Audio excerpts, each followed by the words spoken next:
Hello everyone and welcome back to a brand new video where today we return with round 21 of our F122 Haas Road to Glory. Yes, we're back here in Sao Paulo for the Brazilian Grand Prix weekend, of course, sprint race weekend. You guys know the drill by now. We'll do the qualifying and sprint race today, and then we'll be back tomorrow with another video where we jump into the main event. But of course, if you missed out on the last video from this series as well, I would highly recommend going back and checking out, of course, Mexico. Brilliant race. Yeah, like I said, I'm going to try and avoid giving too many spoilers too early on in this program. But yeah, hopefully, if you haven't already seen it, would highly recommend going back and checking out. But yeah, 2 rounds, 3 races to go of the season. Of course, plenty of points still available at the moment, and things looking pretty good for ourselves here. We brought some upgrades this weekend, which has seen us jump back past Alpine and McLaren once more. I mean, we're very close to Mercedes, Ferrari and Red Bull as well, of course. Got all the regulations sorted, ready for Season 2 there. So we're doing pretty well on the development side of things. Championship-wise, we're 13 points behind Lewis Hamilton, 14 points behind George Russell as we head in towards the final couple of races of the year. There's still 60 points available, though, so it is certainly not over just yet. What is over, though, is the championship. Charles Leclerc has wrapped that up, Drivers' Championship-wise. Ferrari wrapped up the Constructors even before then. So, yeah, it's all settled at the top, but there's plenty still going on further behind there. I mean, really, both Mercs and myself could still try and hassle Sergio Perez and Max Verstappen come the end of the year there. But we've locked in as well P7 overall, so we won't be finishing any lower than that. And we've all but guaranteed ourselves P4 as well in the Constructors' Championship. So yeah, I suppose we better get into it then. Brazilian GP weekend. Let's get into qualifying. Formula 1 is finally back in 2022, and now you can rep your favourite teams. Of course, using the F1 store, every team now has merch lineups available, whether you're an Aston Martin fan, a Williams fan, Mercedes, Ferrari, Red Bull, the choice is completely up to you. But yeah, check out the F1 merch store down below for all the official releases from all of the teams. And of course, as always, if you use our links as well, you massively help support the channel. So yeah, give it a look and see if there's anything you like.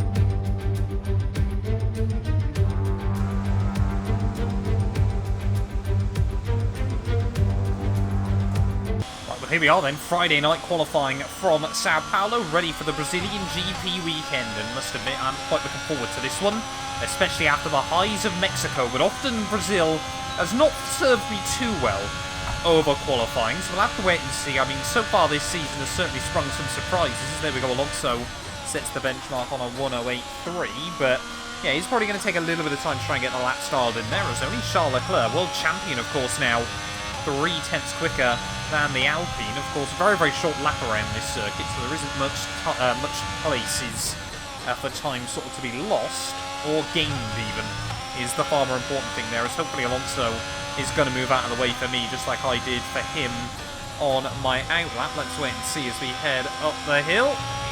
I mean, that's kind of... Luckily we were out well over the curb there, otherwise that could have been a nasty crash, but Alonso does kind of stay off of course. Purple through the middle sector though as we head out of the final corners of Jungsao. Of course you've got these sweeping kind of corners, but of course not really in any modern sophisticated car. But up towards start finish line then, 1:08.2, we split Leclerc and Alonso.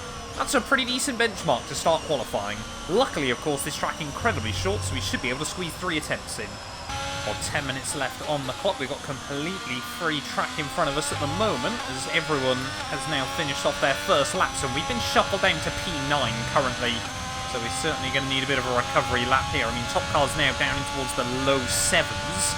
There was definitely a couple of little mistakes on our lap, though, as we tried to build up confidence here at Interlagos. It's really trying to open up the run through turn 1 there. Attack the curbs as best as possible as you head down through the centre. As there, of course, the car kind of grounds out through the decompression there, so you've got to try and be careful on the throttle as a 10th up as we head down the Esquido Lago, braking once more at the 100-metre ball, but not able to quite connect with the apex that time round. So all that time we just gained are pretty much going to lose it all as we head back up the hill there. 50-metre ball, down 2 gears, turn in nice and easy this time round. There, of course, don't have to worry about Alonso, so we can try and commit to a much better apex.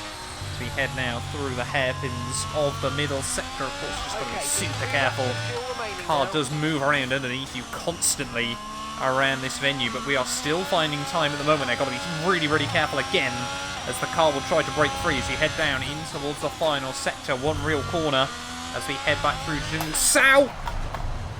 Oh, it's so easy to do that. So easy to do that on the F1 games, and just lit up the rears over the curb and on the exit there as we try to push to find time. But we know there's about another half a second in it. Right, well, 50 seconds left of qualifying here, and 20 Formula 1 cars all out on the circuit. It's certainly going to be a little bit difficult to try and find some space for yourself, but we've got to get on with it here. One more lap of Brazilian GP qualifying, longest run up towards the line there to give ourselves the best chance we possibly can. Back down towards turn 1. Don't really want to clip the grass, but we have done so. Just again, there was once more heading nice and tidy through the centre S, not as brave as we were first time. Second time even, sorry, I should say, but still up in the green. Once more, we've got Sykes just in front of us. Hopefully, if he's just finished his lap, he will stay out of the way there, as this time around we actually connect with the apex. Oh, no. Big, big wobble, though. As we head down the hill, though, we've dropped a 10th, but we know we can gain it back.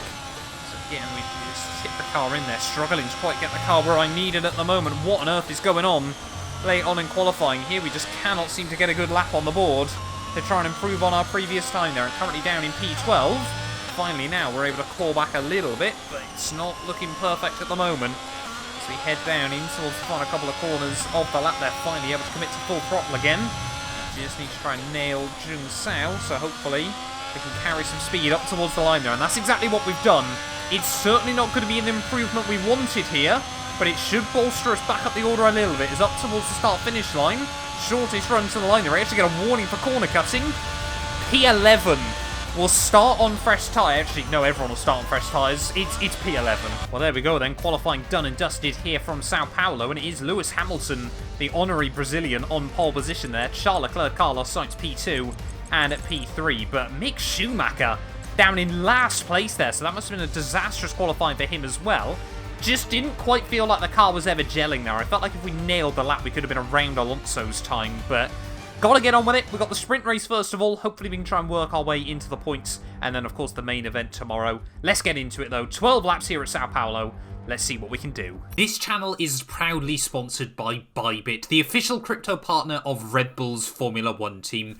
I've been using their platform for my personal crypto savings over the last few months, and when they got in touch to support the channel, I was super, super excited. Currently, they're offering you guys a special new promo for the first 100 of you to deposit $10 or more onto the platform. You'll get another $10 free. Also, 5 lucky winners will get their initial deposit doubled up to $1,000. That means if you deposited $1,000 onto the platform using my codes below, you could be within a chance to get another $1,000 completely free. We've seen the landscape around crypto drastically change over the last couple of years, and I genuinely believe it holds an important place in our future. However, please be careful as always when trading, as you are liable to lose money. But if you're interested and you're 18 or older, click the link down below to get started and see why Red Bull and myself, as well as thousands of others, trust Bybit as their crypto. Forget pit stops, forget fuel management. It's pedal to the metal all the way here as we get ready for today's sprint.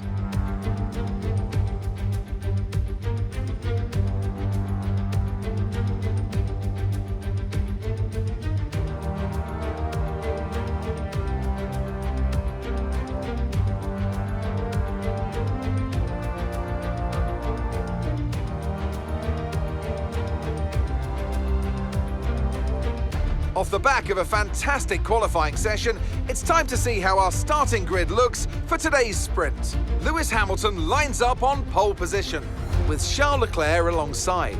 Moving on to the rest of the grid, we have Sainz, Verstappen, George Russell and Perez, Norris, Ricciardo, Fernando Alonso and Esteban Ocon, Mr. Monaco, Gasly, Yuki Tsunoda and Bottas, Albon, Joe, Lance Stroll and Sebastian Vettel, Latifi and Mick Schumacher. Which of these drivers will get pole position today? We'll soon find out.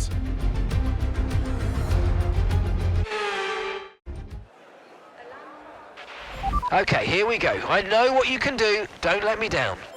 Right, well, here we are then on the grid, ready for the Brazilian GP sprint race here today. 12 laps ahead of us, and fingers crossed we can keep it clean and tidy here. Just try and work our way up through the roster there. Like I said, I think points are certainly a sensible target to try and achieve here. Going to bring down the front wing by 1 click, just so we got a little bit of extra straight line speed against those pesky Alpines. But yeah, P11 pretty much splat bang in the middle of the field. Mick Schumacher starting right at the back though, and looks like he'll be taking some grid penalties as well for the main event tomorrow, of course, after that yet another mechanical failure last weekend out in Mexico. The pull-away felt okay, Mark, but I guarantee you it's probably not going to be very good off the start, especially on these uphill circuits. I mean, some of you have said in the comments I just need to believe, but it just makes me look like a fool. Right, getting ready to line up, though, on the grid here in Sao Paulo. Just can't believe it. We're almost at the end of Season 1 of the Haas Road to Glory, and I really do think we have got a chance to be championship threats next year. But, I mean, that is some of the most aggressive tyre warming I think I've ever done on this game. Only going to get the green score locked in, but we're wrangled a bit towards the wall, to be honest, which probably isn't ideal. But waiting for Mick Schumacher then just to fill up the final spot on the grid, and it should be 5 red lights here in Sao Paulo. Brazilian Grand Prix. Lights out, and away we go. Oh, I cannot start uphill on this game. It's just impossible there, as both AlphaTauris and the Alfa Romeo or Bottas are going to try and slide up the inside there. We just run a bit wide. Whoa! And we're just going to get forced out over the curbs through turn 2 there. So everyone trying to get their elbows out. Zhou Guanyu completes to move around the outside as we head down the Esquido de Largo on lap 1 there. We'll try and move back around the outside of the Alfa Romeo. And can we try and just pinch him a little bit there down at the bottom of the hill? Yes, we can. Still side by side though with Zhou Guanyu. That Alfa Romeo is no slouch when it's got a good setup on it, as we try and have a look there inside for turn 5. Thank you very much. We will hang on to the position here, and look at this, Constantino and up.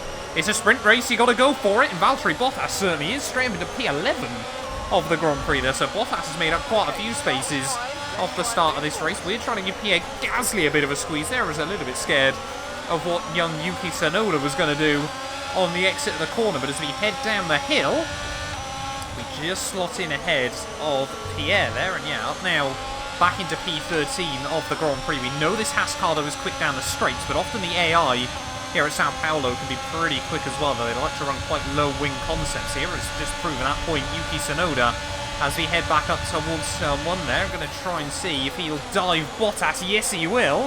And can we try and capitalise on this off the exit of the corner then? Not quite. Give Bottas a little bit of a love tap on the exit of the corner. Are we going to make it 3 wide as we head down the Esquido de Largo? Yes, we absolutely are there. Daniel Ricciardo has got a little bit of breathing room, but we can't give up on it. Sprint race magic, and up the inside there, and a cheeky double overtake, but it's not done just yet. Bottas gets forced out there. Tsunoda's going to come back at me. This time around, can we go around the outside as we head through turn 5? Yes, we can there. Get very, very loose on the exit, but a power move back into P11 of the Grand Prix there. It's all kicking off at the start of this sprint. And this is why we love sprint racing on F1 22. It really can create some carnage. But back up into where we started, and now we can focus on closing in on Ricciardo. Well, coming to the end then of lap 2, looks like Charles Leclerc has taken the lead from Lewis Hamilton there as we go purple through the final sector. But pulling away from Yuki, we've got to try and get closer to Daniel Ricciardo again. It really does feel like we kind of got the big 5 teams and myself able just to hang on at the front there. Formula 1 has really just been split into Formula 1 and Formula 1.5 as we head down the Esquido de Largo once more. Got to just try and get inside the DRS range of Danny Rick, but we know how good this car can be through the middle sector. Coming towards the end though of lap 4, crossing over 1/3 distance in this Grand Prix. We are now tucked up inside the DRS range of Daniel Ricciardo, who's getting a helpful tow from Esteban Ocon just in front of him. So we are certainly getting up to pace now. I want to see someone down in the comments below commend me for actually using the medium tyres here rather than gambling on a set of softs like I pretty much always do. You know, I'm trying to be sensible sometimes on F1 22, but yeah, Ricciardo trying to close in on Ocon. We're closing in on the pair of them. 2 for the price of 1 again, perhaps? We'll wait and see. Here we go then, trying to close in on Daniel Ricciardo here, who's not making many inroads on the Alpine of Esteban Ocon as we head back up towards turn 1 there. The AI tend to try and make moves down in towards turn 4, so we'll see if Ricciardo gets close enough there, as you can just see, tipping the car over those curves. Looks like Mick Schumacher has made a bit more forward progress than I'd expect him to. They're 5 places by an AI. It's not actually that bad going on F1 22, but ever getting closer and closer to Daniel Ricciardo in this Grand Prix. But I can't help but wonder if he's just not quite going to have the pace or the top-end speed to get past the Alpine. Here as we head up the hill. Might try and have to look for an unorthodox move on the Australian. Here as we head down through the middle sector, just trying to use some different lines and see what we can open up. Right, we'll try it again then, just 4/10 back as we head out of Zhongzhou. That time round, surely now, going to be able to get a run on the Australian as we cross over half distance in this Brazilian GP sprint race. Ricciardo going to go defensive. Is he going to have a look up the inside of Ocon? Yes, he is. I mean, that is a touring car move from Daniel Ricciardo. They're down at turn 2, and he has absolutely pulled it off, though. Esteban Ocon, I'm sure, not happy with that one, as we'll get up the inside of the Frenchman and might be able to try and make a move work on Daniel Ricciardo as well. That was very much a cheeky boxing by Ricciardo, but we will somehow complete yet another double overtake then in this Brazilian GP there. That one was scary. 4 seconds up to Alonso at the road, who seems to be hanging on to the DRS of Sergio Perez. We've got our work cut out. We want to try and close up that gap, but yeah, Alonso doing a fine job once more to hang on to the coattails of the front runners. If he loses that DRS though, then surely he's going to be a bit more of a sitting duck. Every lap so far, we just watch Alonso dip outside of the range through the middle sector and then somehow just claw it back again.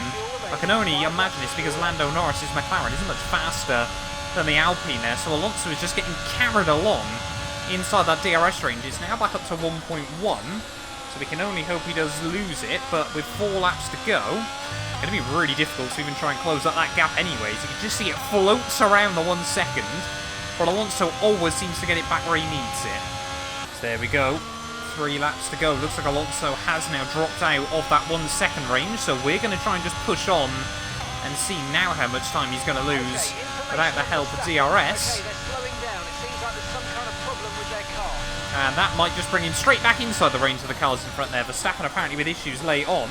Esteban Ocon's had the same warning flash up, and he's lost about 2 seconds over the space of a lap and a half, so you never know what might happen here late on. If Verstappen can cause a bit of a train, maybe, just maybe, we can believe.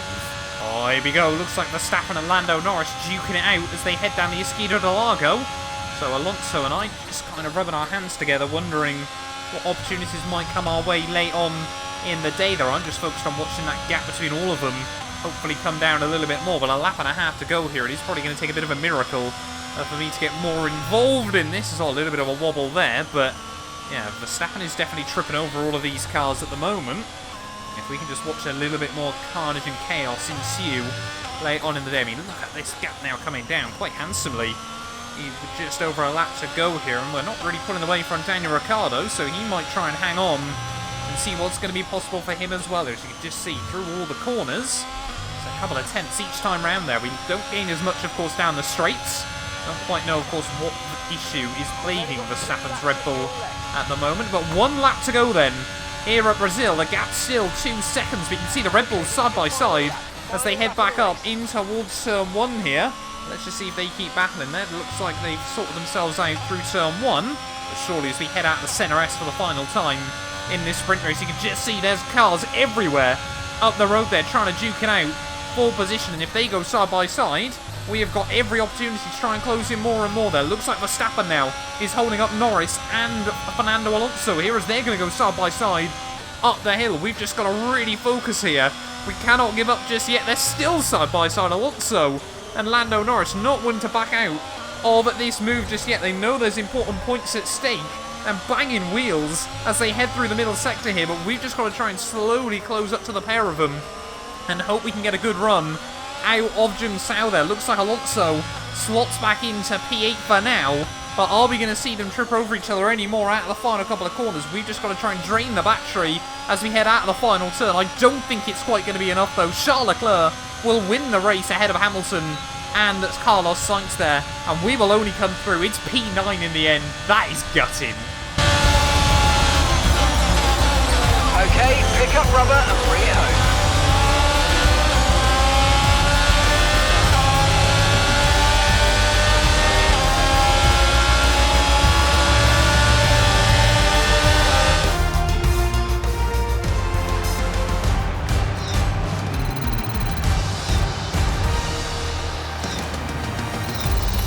So then, Ferrari have now moved out of sight and out of reach. It's another triumph for the Italian team as they claim the World Constructors' Championship.